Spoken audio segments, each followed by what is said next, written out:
Meanwhile, we've made it to the kitchen, and our very first guest was a finalist on the 18th season of Hell's Kitchen, but today she's in our kitchen to make her perfectly tender veal Milanese with spring vegetables and a creamy carrot puree. My mouth is watering.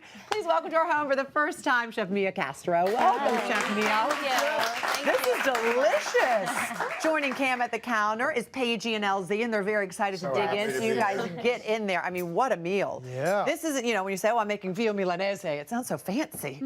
But coming from you, I expect that, since you were just one of the only two girls to make it to the finals on this past season of Hell's Kitchen. What an amazing experience.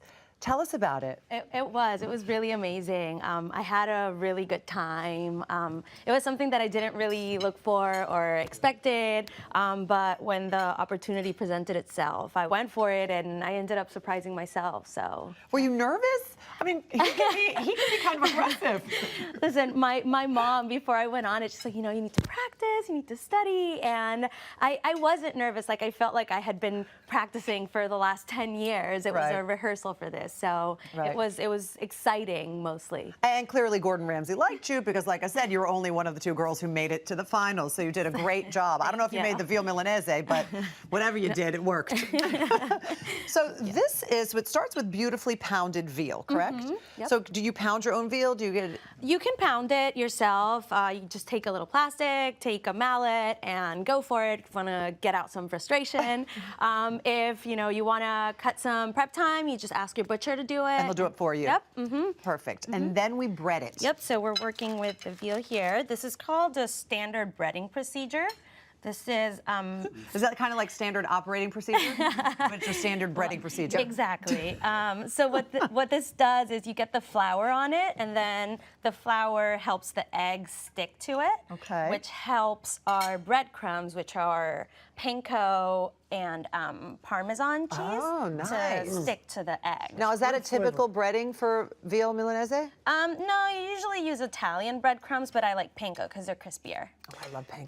Can you do make sure I get my pronunciation here right, okay? Can you do a Milanese? Is that right? With it something other than veal? Milanese. Milanese. Yeah. But Mia says it, how do you say it? Milanese. Milanese. Milanese. Yeah. Way better than I could. Can you do it with something other than veal? You can. Yeah? If you don't like veal, you can do chicken, pork, beef, vegetarian. You could do eggplant as well. Oh, that's a great idea. Oh. This is so good the way it is. I won't change a thing. Thank you. And then we're frying it in olive oil, which I really like, because a lot of people don't like to fry in olive oil. Why did you choose olive oil? So I like olive oil because we're working with Italian flavors, with the Parmesan and everything. It's important that you do pure olive oil rather than extra virgin, because the smoke point is a little higher. Oh, I see. Okay. And that's where people will get confused sometimes and not want to use the olive oil. But if it's just virgin olive oil, not extra virgin. Yes. And then, the smoke point is higher. Nice. So how long do we fry this on each side? I would say like maybe 1-2 minutes on each side till it's golden brown. I don't want to overcook it because the veal's already tender and it's so thin. Okay, so while this browns over here, we're going to get to your beautiful carrot puree, which is just amazing. No one is missing mashed potatoes with your carrot puree. So you've just chopped up some carrots? Yeah, so we have some large diced carrots. It doesn't matter if they're pretty or not, they're going in the blender. But we just want to saute them a little bit with butter, garlic, soften them up. I put a little bit of water as well to get it going in the blender. How long would we leave this on the stovetop? Maybe like 5-10 minutes. Oh, Depends on how thick the carrots are cut. Okay. But you can just test it, poke a fork in it, taste one, just until they're tender. Okay, so then after they've cooled down a little bit, we put them in our blender and we puree them. It's as simple as that. And how delicious is that? Isn't that amazing? Really good. I love carrot puree. The texture of it is so wonderful, and it's so much better for you than having potatoes. Exactly. You're gonna love this one. And that's why I do the carrot puree rather than potatoes, because we're already working with, fried breaded meat. So I'm trying to lighten it up and, get a little healthy. And it's great for spring. Exactly. To be honest with you.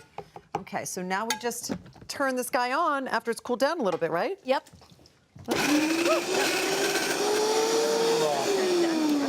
So, yeah, if it's not moving, you just add a little bit of water. Yeah. Okay. Could you use vegetable broth, or would you stick to the water?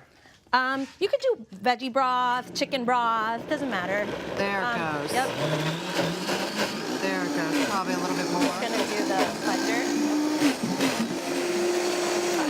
And then look at that. It's pretty much done. Yep. So we'll set this aside, and now we're going to take a look at your beautiful spring vegetable medley that you've decided to pair this with. Around. And look at that. Look, in real time, that cooked so quickly.